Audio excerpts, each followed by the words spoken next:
Hello everyone, welcome to the When at Work podcast. You're with host Julie Lee. Today I'm joined by the fantastic Kim Sorrelle, Chris Duprey, and Tameka Anderson. Welcome to the show, guests.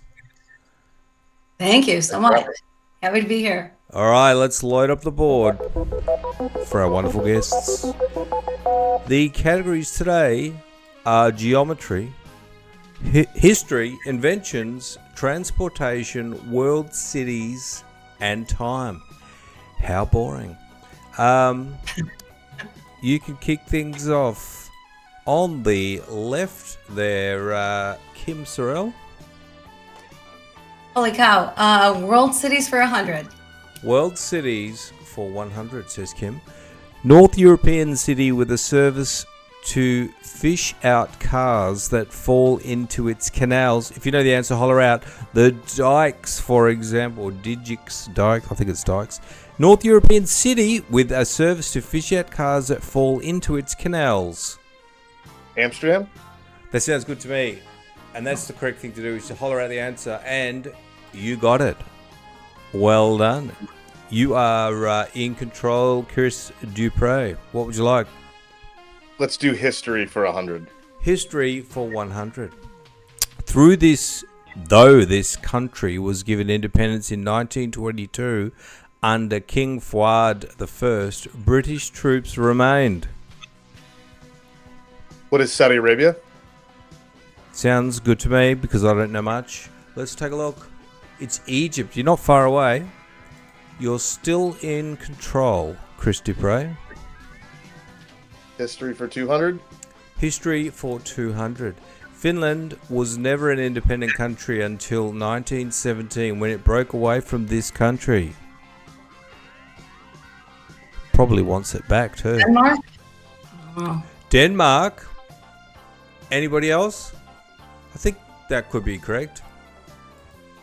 It was Russia. Yeah, Russia. Old Vlad wants to get Finland back, as well as everyone else around there. You're still in control, Chris? Time for 100. Time for 100. The 7-day week is derived from this book of the Bible. Genesis. Also a band with Phil Collins. Well done. You have got it. Control there, Kim. What would you like? Time for 200. Time for 200. This ancient timepiece was called a nomon by the Greeks, meaning one who knows all. Sundial? Good answer. It is correct. Incredible. How did you know that? Lucky guys. Time for 300. Time for 300.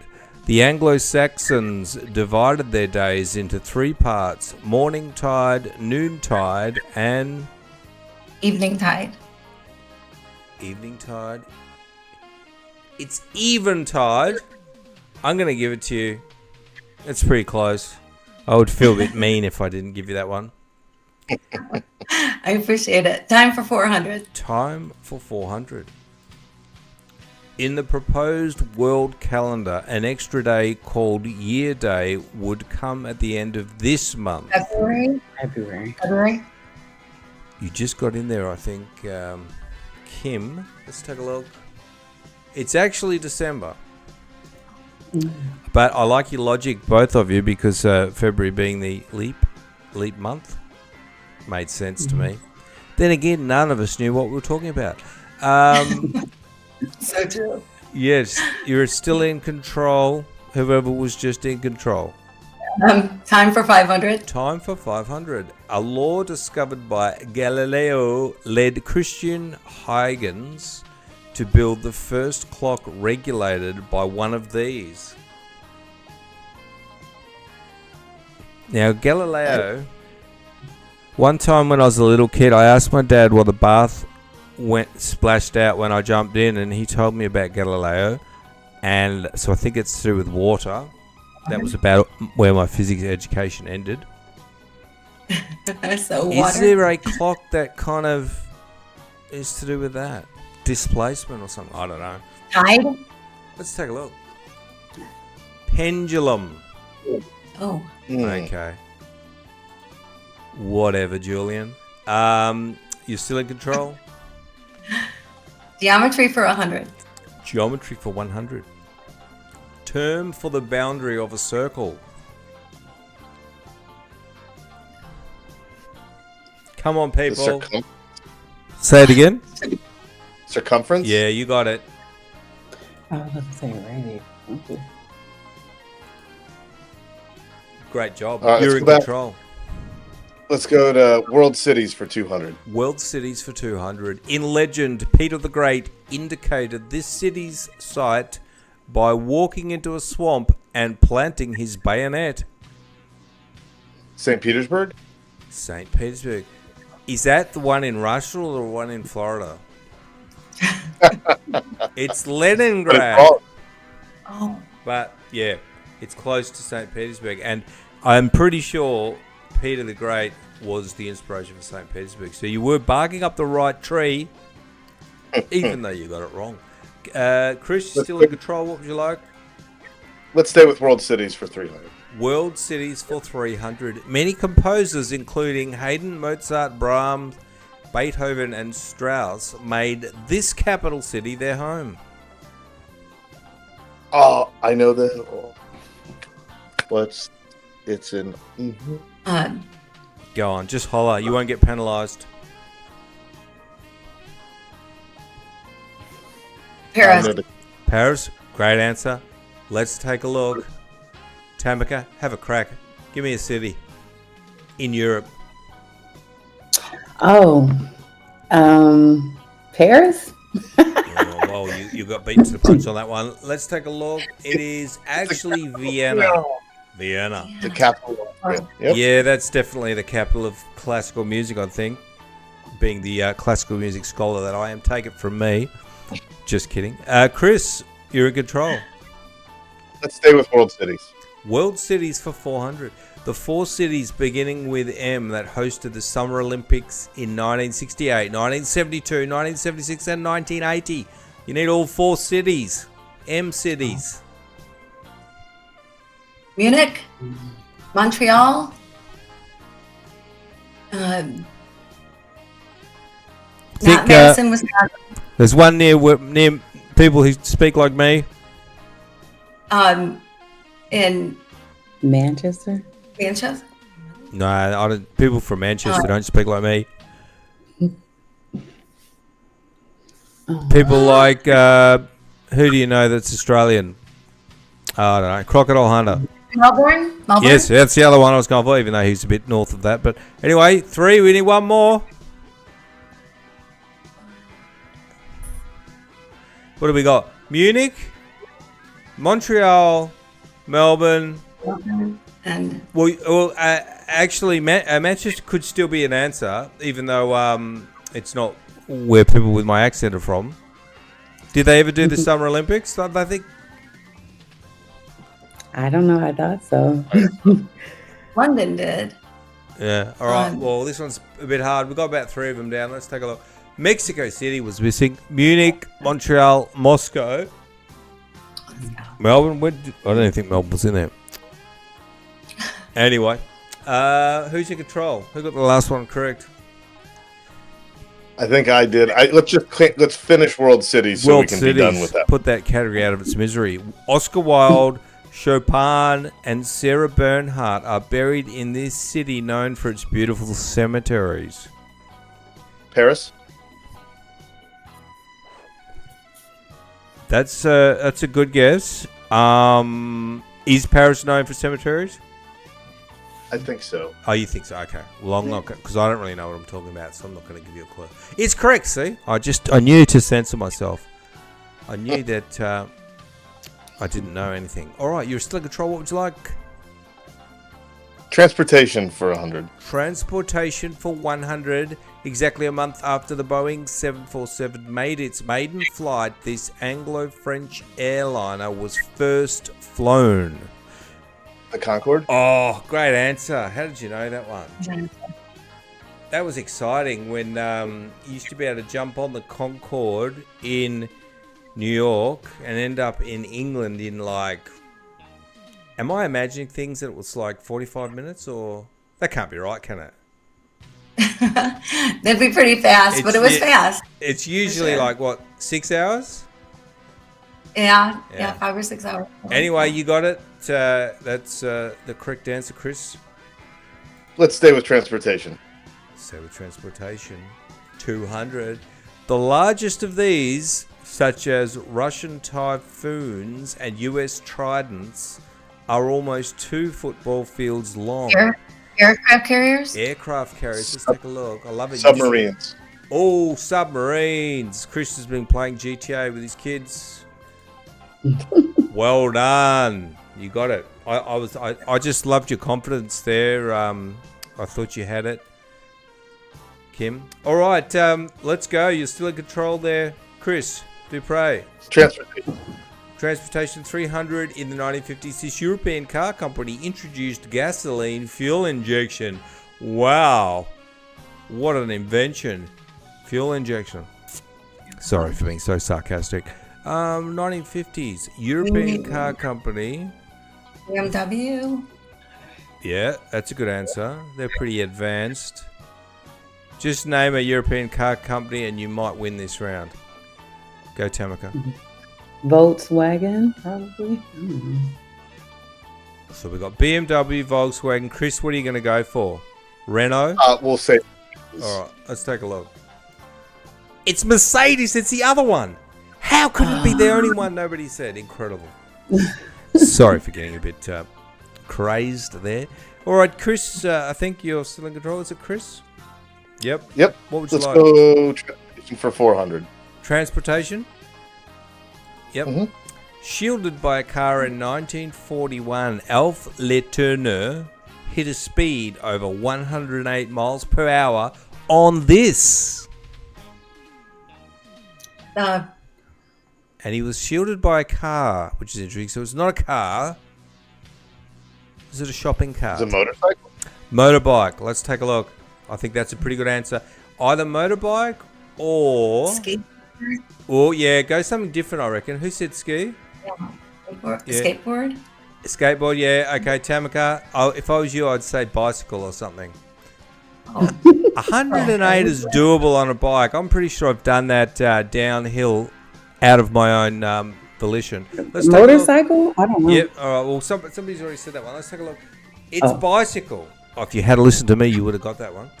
All right. You're still in control, Chris. Let's finish transportation. Transportation. Introduced during the Middle Ages, the use of this allowed horses to pull a much greater load. It's basic physics. What was that? Yoke. I was going to say a yoke, but I don't Buggy? Yeah, okay. That's another one, good one. Buggy, yoke. Yeah, it's one of those, I reckon. Let's take a look. Padded horse collar. Who said yoke? Kim. No, I did. Kim did. Okay, you got it. I'm going to pay that one because the yoke can be padded. But it's the concept of putting something across the back there. Kim, what would you like? Geometry 200. Geometry for 200. Regular polyhedrons with 6 congruent square faces over which bartenders may pour scotch. What? What the? Okay. What are ice cubes? Yeah, I got you. Yeah. Ice cubes is correct. Well done. Chris. Let's stay with geometry. Geometry for 300. I am so bad at maths that this category scared me, even though that ice cube one was okay. This branch of geometry deals with two-dimensional objects, not 747s. Plane geometry? Plane geometry is correct. Chris, were you a bit of a mathematician in your day? No. Not at all. Okay. I just got the hint. You got on the that hint. one. You're just doing a little bit of logical deduction. Chris, what would you like? Trying. Let's stay with geometry. Geometry 400. His theorem says the square of the hypotenuse of a right triangle equals sum of the squares of the other sides. Pythagorean. Oh, hello, Tameka. Let's take a look. is correct. Pythagoras. Well done, Tameka. On the ball. Great job. And you're in control. And you know what? You could still win this. I don't know about that, but Well, there's enough questions left. Finish out geometry for 500. Geometry for 500. The sum of all interior angles in a pair of isosceles triangles. Oh man, I know that. 360. 180. 80. No, 360. No, We got 180 Two. from Chris, 360, 270. 270 from Kim. If you throw I think out it every is- single number, you'll get it correct eventually. 560 degrees. Did anybody get that? Nobody did they? Everyone was going the other way. Okay, you're still in control, Tameka. I think. I can't read the names of the. Yeah, you're like me. Blind as a bat. Somebody else pick one. Inventions for 100. Inventions for 100.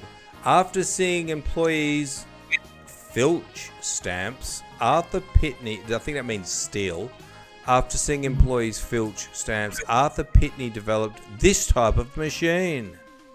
A photo or a postage machine. Now, Counter. we have a name for that in Australia. I don't know if it's... anyway, I'll accept that, I guess. We call them franking machines. Do you guys say that in the States? No, you don't say that. Okay. Postage meter. I think that's it. Yeah. Look at me trying to give the right answer, which was wrong. There's a little bit of a, country difference anyway. That's also, we say things differently down here. Anyway, what would you like? Inventions for 200. Inventions for 200. Erroneously called the Claremont, his ship is also erroneously called the first steamboat.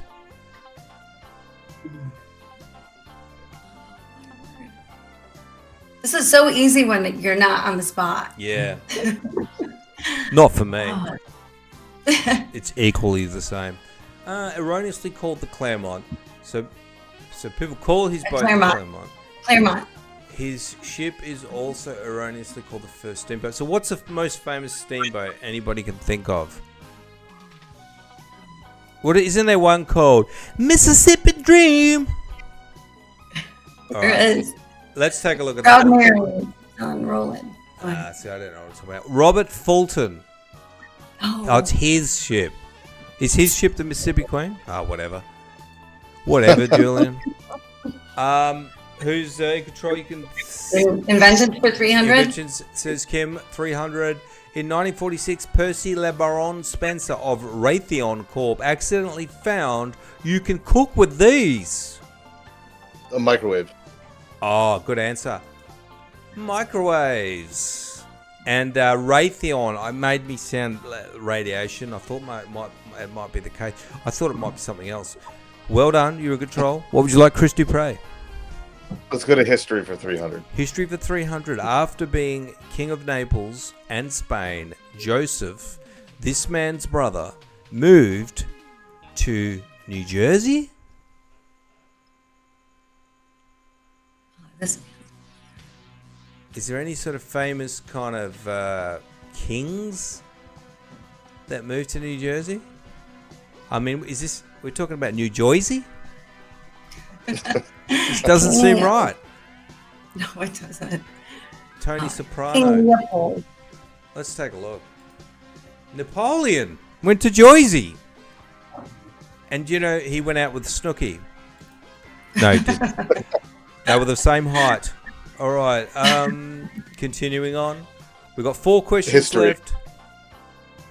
Let's do history for 400 again. History for 400. Dual monarchy founded in 1867 in which Franz Joseph was king of one country and emperor of the other. Dual monarchy. France and England. Yeah. In fact, I think I saw a TV show about this. Let's take a look. I'll just go along with anything. It's Austro-Hungarian. So it's Austria and Hungary. But I think there was, at some point, France and England did something together. And that they had a English king over there in France. I don't know. Who knows? I think you were kind of in the right area there. Kim. That's all I'm saying. What would you like? Let's close history out. Let's close history out. We've got two after that. As a result of the 1929 Lateran Treaty with Italy, it became an independent nation. Next to Italy. Right. I wonder if it's where all the Cosa Nostra are from. Is Sicily its own country? Well, No. I'm just wondering whether it did briefly, but it's yeah, Vienna or not Vienna. it's got to be something else. Let's take a look.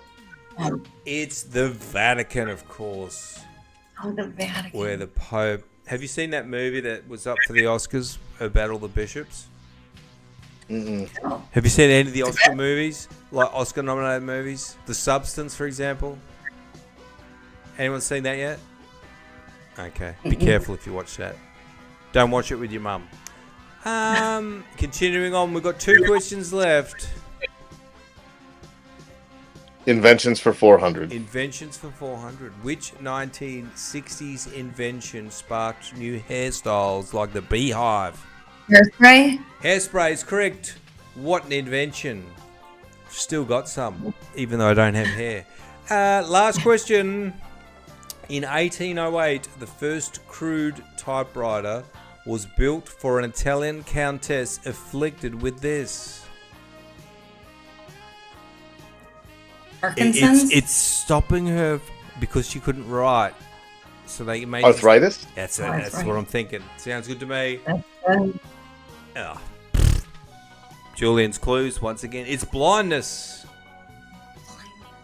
So the first typewriter would almost have to be like a braille typewriter. Let's wrap things up. That's the end. Well played, guests. Kim on 1600, Chris on 1800, Tameka on 400. Well done, everybody. Some tough questions and some very good answers by our guests. Excellent. All right, music's off. Let's pop over to Kim. Kim Sorrelle, tell us a bit about what you're up to and what type of people do you usually help and why? Yeah, well, I did this crazy thing, Julian, actually, is I dedicated a full year to figuring out the true meaning of love. And when I was doing it, I was in Haiti most of the time, which is an interesting country to spend a lot of time in. And the things that I found out just blew my mind and rocked my world. And so I figured out that we believe a lot of things about love that are not true. There are myths about love. And because of the way we're taught, because of the way we see love demonstrated and whatever. But when you know the true meaning of love and then you live it, it changes your life in every positive, wonderful way. And when you love, it's universal and it's everywhere. It never leaves you. You don't hang it up in the closet when you get home or go to the office. And so bringing love in, the right kind of love as it really is, into anywhere, into the workplace, changes the business, into your house, changes your household. But man, customers know when you actually care about them and you're doing business from your heart. Yes, So- definitely. I can tell people when they just kind of radiate that, and it's very good.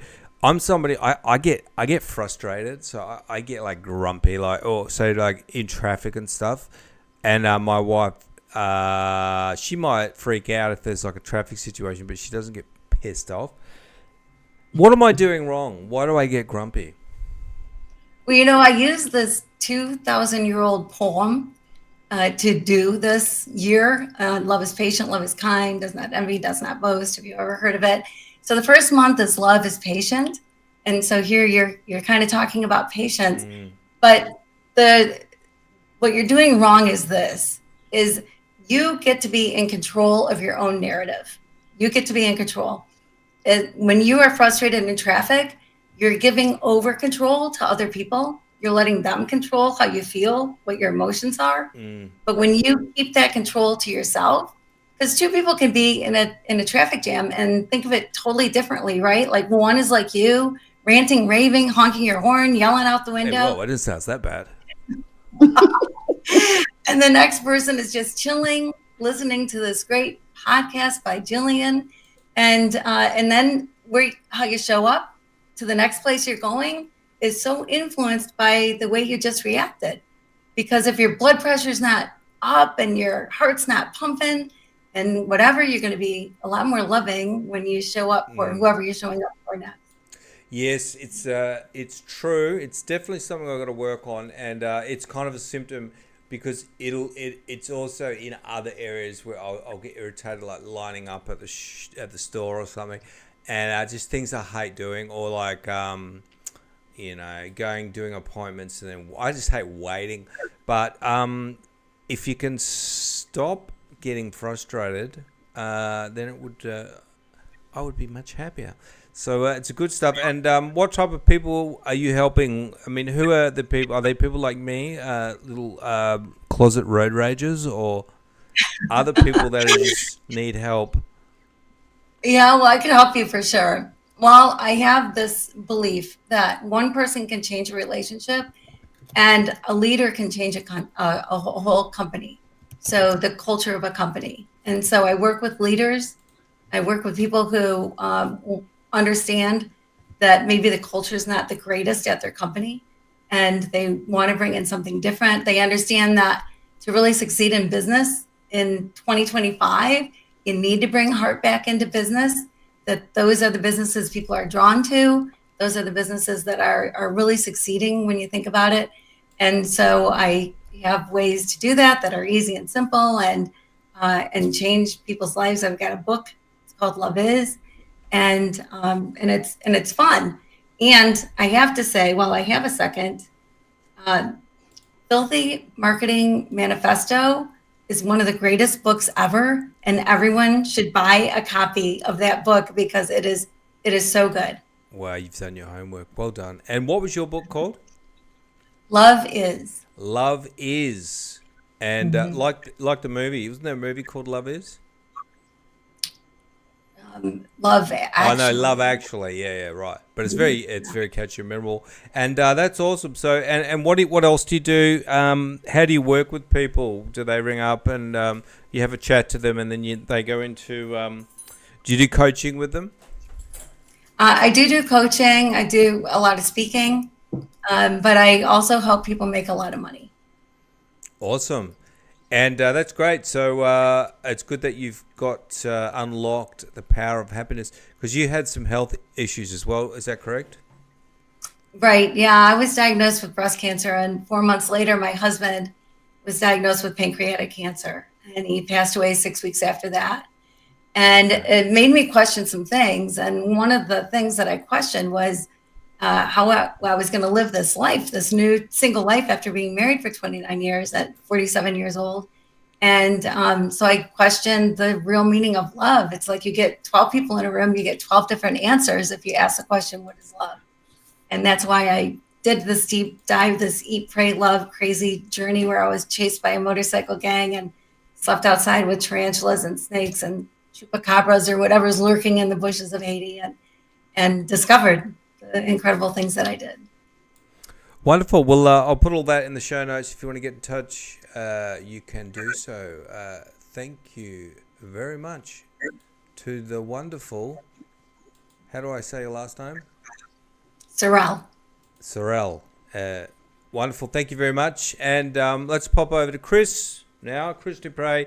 Now, Chris, you look to me like a famous heavyweight boxer. Has anyone ever told you that? No, Okay. Nobody is. So the camera is deceiving. I am not a tall human being. Okay. That would. Well, I was thinking, Tyson Fury was who I was thinking, but Okay. slim Tyson Fury. I'll make it a compliment. All right, now sorry about that. That's always dicey doing lookalikes. Now, you're a sales trainer. Tell us about what you do, who you help, and what are some of the main problems people face that you get them over with? Yeah, so it's more than sales training. So it's leadership and sales communication coaching. And so my partners and I come in, teach a framework of how to actually have breakthrough conversations. So not your surface level, Hey, how are you doing? Or those horrible sales calls where Awkward. 2 seconds in, right, like 2 seconds in on a SaaS sales call, somebody's pitching you and showing you every single feature, though they don't know anything about you or why you showed up or any of that stuff. And so we help both folks have better conversations because, I like to say a leader's job isn't to tell people what to do.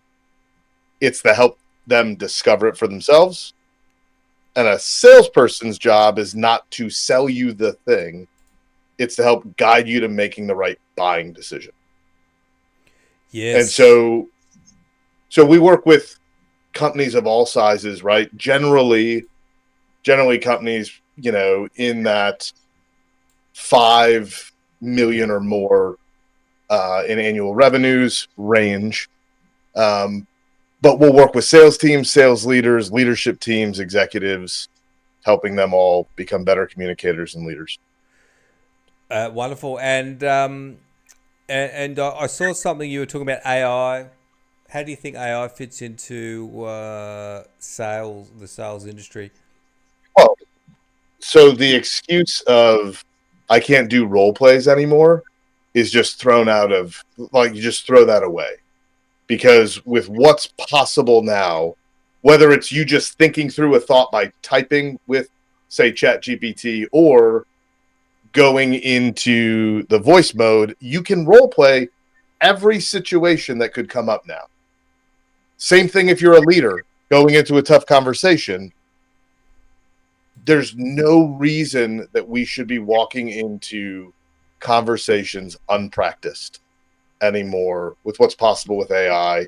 Same thing on, we should record everything so that we can go back and watch game tape and learn from it and know what to do next. And all those things that we like, what did I say? Well, if you record it, it's there and AI can help you even more. Awesome. And tell us about Question First Group. Is that your one? Yeah, that's my company. There's 4 of us: Marcus Sheridan, Chris Marr, myself, and Zach Basner. All coaches and speakers all over the United States and the UK. And we started about 2 years ago. And, we're just trying to help companies, one company at a time, right? Awesome. And do you mostly travel for that to go on site to do the training? Yeah. So always start on site workshop and then move into coaching virtually for the most part. Yeah, that makes sense. Awesome. Well, I'll put all the links there. If you've got a sales team, maybe you've got like a SaaS company or maybe, manufacturing, whatever,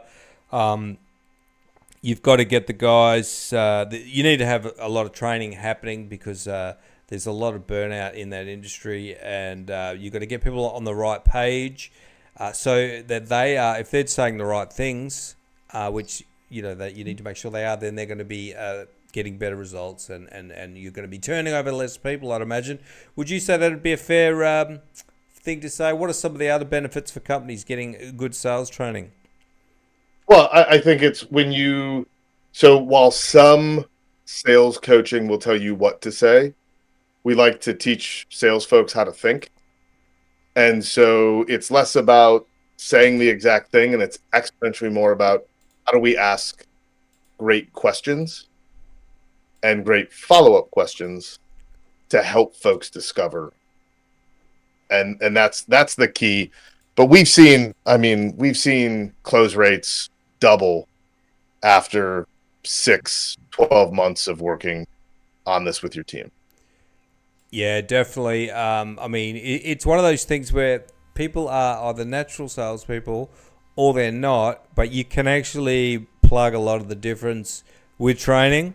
You're never going to make a top salesperson if you haven't got it in you, but you can definitely you can get half of the people doing half the things half the time, something like that, and make an improvement. So if you want to check that out, he's got some really good stuff in there, sales training. It's up to date, and it looks like everybody's got energy, and they're not just they're not doing the Grant Cardone bullshit your way through things. Looks good. Check it out. Links in the show notes. Sorry if you like Grant Cardone. We're good. He's a phony and a Scientologist. Anyway, before I get sued, let's pop over to Tameka Anderson. Tameka, what are you up to? Actually, it's Tameka. And so I usually help like women. It's funny how everybody is talking about leadership. I say, oh, that's so good. But I help women leaders who are struggling with imposter syndrome. So I help them with, as easy as ABC. I actually have a method, and it's ABC because I'm a writer. So I like for people to get things easily. So I create acronyms. And so I have a 3-step process to help women in leadership to first become aware of where imposter syndrome is kind of like holding them back in their leadership, and set boundaries around those triggers, and then resolve the internal conflict that they're having. So that's the ABC method. Yeah, it's like the head game is important in a lot of business stuff. I don't have imposter syndrome. I have keep tweaking to avoid launching syndrome, and keep trying to make things perfect. But it's because you're scared, and like that's the thing. So it's always you got these little things that you do that slow things down. You probably talk about a lot of this stuff, do you, Chris, as well? To stop procrastination and just doing busy work. Tameka, what is some of the things people say that they suffer from imposter syndrome, and I think it's something that I think less men do, because men will just straight up bullshit their way through what they don't know. Women were like, well, actually, I need to check this. I don't know what I'm talking about, and it can be paralyzing. What are some of the things that these ladies are telling you that they're feeling? Well, the number one indicator that imposter syndrome is kind of taken over is how they react when I talk about like them being on camera or social media. They're like cringe, like, oh, I don't like the way I sound. I don't like the way I look.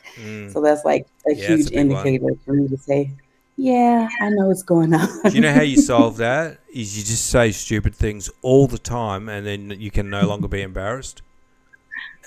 Well, that's the Donald it Trump goes a little approach. deeper than that.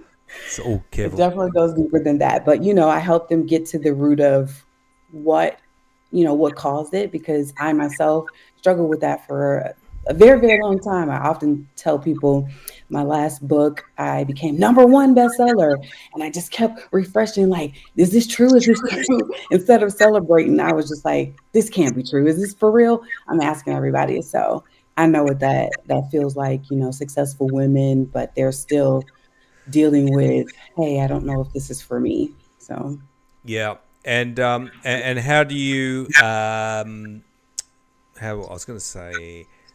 do you deliver your information? I guess, like, do you have one-on-one coaching, or do you have courses? How do you do it?